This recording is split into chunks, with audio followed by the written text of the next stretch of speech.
Unang salta niya sa Manila, tinawagan niya yung alaga niya na baka. Sabi niya, huwag ka makulit dyan ha, baka bukas ulamin ka ni Papa.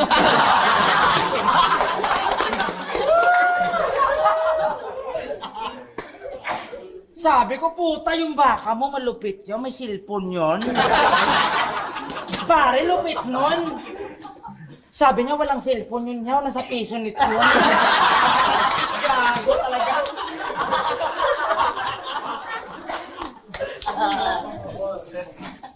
Pero may alaga din nung panabong, bukod pa dun sa alaga niya na baka.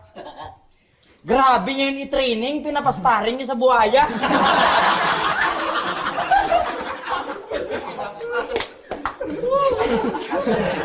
Boy!